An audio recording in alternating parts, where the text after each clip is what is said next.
Hi, this is Robert Bolaños. Welcome to the analysis and design of a flyback video 33. Okay, I'm going to talk a little bit about a very important subject, and that's thermal impedance. Okay, I'm going to try and make it a little quick, and then later on I'll expand more into it. But the thermal analysis is used to calculate basically the temperature junction of a electronic device. It could be a diode, it could be a MOSFET, it could be a transistor, bipolar transistor. Okay, and typically when you're talking about temperature, these are mechanical ideas, so to speak. Let me go ahead and erase this part. They're in the I guess you can say that it's in the mechanical engineering domain. But fortunately, this thermomechanical, we can actually have an equivalent. We have an equivalent of these thermal mechanical. We have a electrical analog to it. So when we're talking about in mechanical as power, it can be power as horsepower or watts in that case. But when we do the translation to an electrical circuit, the power is represented as current. Okay, in the units of current, it's amperes or amps. And then in the mechanical, the thermal impedance, the units are in ohms. But in the electrical, it's resistance, and its units are also in ohms. Okay, and then temperature, which is also mechanical unit, that's in Celsius, but it has an equivalent in the electrical world as voltage, which the unit would be volts. Okay, so here is the data sheet of the IFR 150, and that is the unit or the device that I used in this simulation that I showed in the last video. If you haven't watched the last video, please watch the last video. On the last video, when I change the normal ratio is 0.5, but when I changed it to 0.1, I made a statement that if you do not set the turns ratio correctly, that you can end up with a much higher voltage in the drain. And I demonstrated it by changing it from 0.5 to 0.1, and I ran a simulation, and it showed that the output, which was supposed to go to 12 volts, did not go to 12 volts. Instead, went to 6 volts. And then we saw that the drain was clamped at 100 volts because this is a 100 volt part. And I had mentioned that this part, if it continued working, that it would heat up and burn up, but I didn't show that yesterday. So I thought about it and wanted to see if there was a way that I can show it through simulation, and I come up with this little circuit. This circuit, what it does, it's a current source. Okay, remember I had mentioned that power, what we want to do is we want to be sure that we deal with, basically what we want to do is we want to deal with currents, resistance, and voltage. So remember, the current will be power, resistance is still resistance, and a voltage is temperature. in Celsius. Okay, so keep that in mind. So this I will represent the power. Okay, it's a current, but remember that it's representing in the mechanical world the power. But which power? Well, it's calculating the power of the IRF 1 to 50. How does it do that? If you notice here, it says V times I. So what it does is, right here, we break the leg of the source and we route it into the current measurement. This node measures the current going through the transistor. Okay, so it measures it, and that value is placed there. And then this node is measuring the voltage across the drain to source. So it measures the drain to source and the current through the MOSFET, and then multiplies it together. And when you multiply the voltage and the current, you get power. In this case, power is going to be represented as a current source. Okay, so that's basically the model that I wanted to show you. That, hang on one, that if you're going to do a real simple thermal analysis, you typically calculate what is the power level, the power of the MOSFET.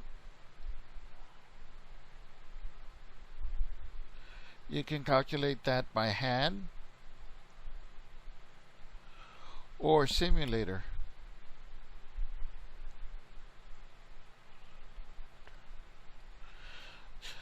So if you get, let's say, 2.3 watts, then you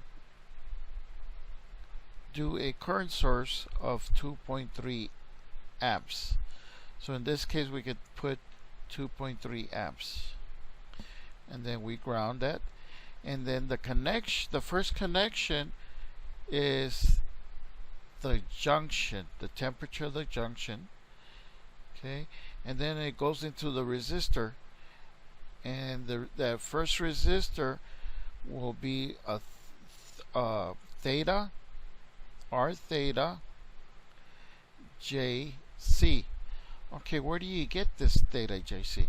Well, in this case, here is the data sheet, and we look here where it says thermal resistance. It says theta JC junction to case, and that would be 0.83. Okay, so this unit, we go ahead and, oh, I'm sorry, I had mentioned that this is in ohms. It's in ohms per watt, and what you do is you change it into ohms. Okay, so in this case, when we do the electrical, we're going to put a 0.83 ohm resistor. Okay, so this theta or JC says that this J is going to be on the left side, that's the junction, and this C, this is going to be the case. Okay, so that node is there. So then you typically, when you mount on a board, let's say your board there, and you have your transistor mounted here, well, that's a case. I'm going to put C for case, but the board temperature may be at 25 degrees. Okay, so you also have a thermal pass where the heat is flowing, and there's a resistance from the case to the board. Okay, and a typical number that I use at work is R theta case to board of about 10. So I'm just going to go ahead and put that here. Okay, R theta case to board, and I'm going to assume that the board is at 25 degrees. Okay, so remember this case is right there, and that base will be here, or board. Okay, so the board typically can be higher, but we're going to assume that the board is at room temperature of 25 C. So to do that, we simply put a voltage source, and this is ground, negative, plus, and since the board is assumed to be at 25 degrees C, the analogy is to make this into 25 V. In other words, your voltage source is going to be 25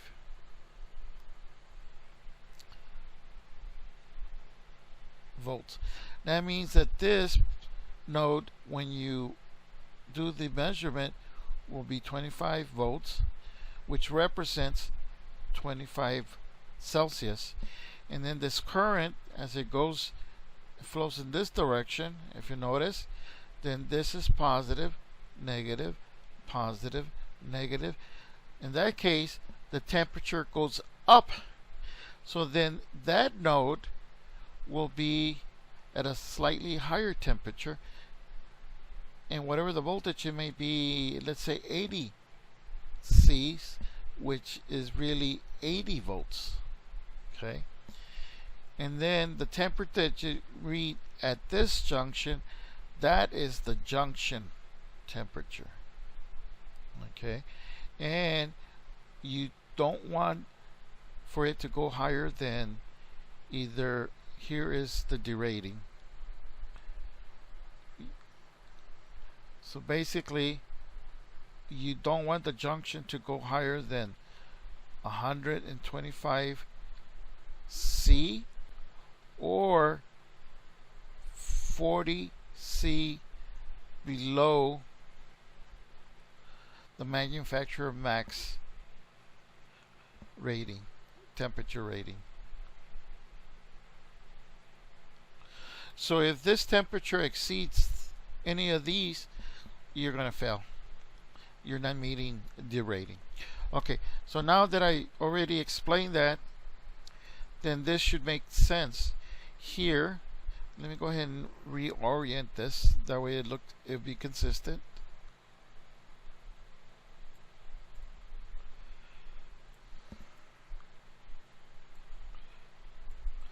Okay, here is, I'm labeling this node as TB. The temperature of the board is that node.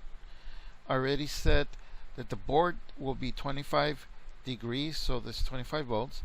Then this node will be the case temperature. Okay, and this is the resistance of J to C. And let's go ahead and change it to the proper one. I think it was 0.83. 0.83.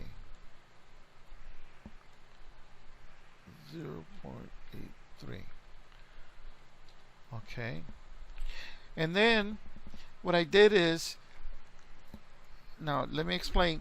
I put a little bit of a capacitor here, and let me explain this, because this is a switch in power supply, so the current or the power actually looks like this. It's high peaks. Okay, so these peaks, it's hard to get an average, but if you put a capacitor, then the capacitor will start charging and it'll average out the pulses. So the average voltage is actually the junction temperature. Okay, so let's go ahead and see if we can let's go ahead and put this at 0.5, and this configuration, it should work properly, and the IRF 150 should not get hot. So let's go ahead and run it.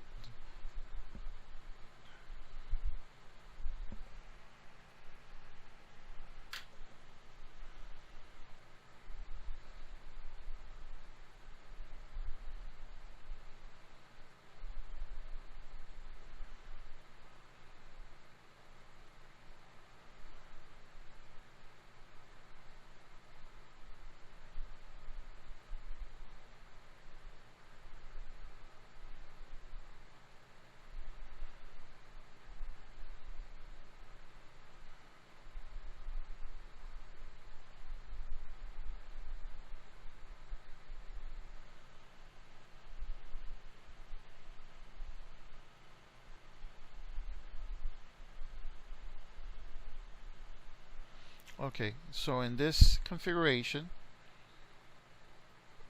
the output should be 12 volts, and the temperature should not get anywhere near the 125 degrees. Okay, so here is the output voltage. It goes up 12, and then here we look at the temperature. So here is the voltage. So VTB is 25 volts. It's 25 volts right here. But then we take a look at the junction temperature.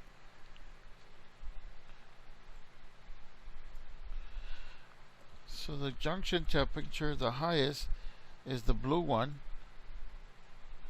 Okay, and it's about 30 degrees.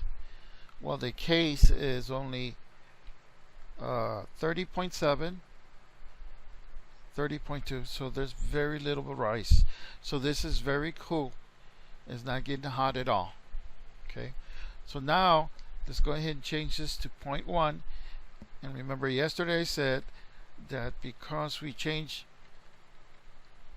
the windings, this drain will be saying higher than 100 volts. So the internal diode that's inside will avalanche and act as a zener, and it will clamp it, and it will be conducting power. So let's go ahead and run it again.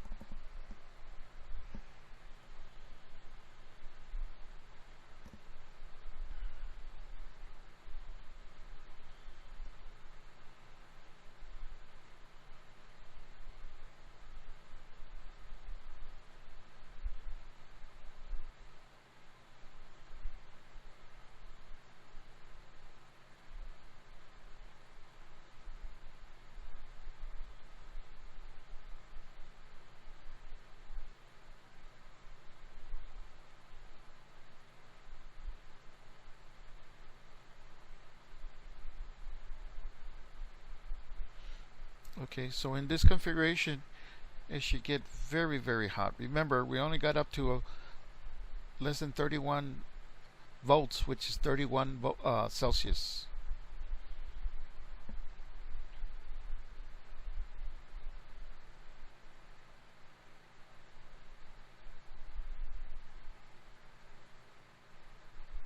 Okay, now look at that.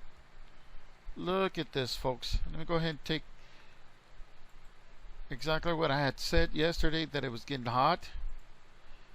This thing is really burning, and if you were to let it run, it would probably see smoke. See right there, that's about 120, 25, so it's already exceeding the junction temperature. It's around 300 degrees. Okay, so that's extremely hot. Okay, so of course something will pop. You'll probably pull your circuit current limit on your power supply, or something will burn up. So anyway, this is your proof that yes, that this is one of the ways that you can calculate your thermal uh, junction, whether your transistor is getting hot or not. It's a very nice trick, a little simple model that you can use to simulate and check your designs. So if you have any questions, I welcome any comments or tips if I'm explaining this correctly or not. I'm always willing to improve on my presentation. So if it made sense, please let me know. If it didn't, please let me know. That way I can explain it a little bit better. Anyway, any other questions or requests of spice can be sent to my my AOL account. I'll have it on the video, or you can post any questions on my YouTube channel. Thank you for watching.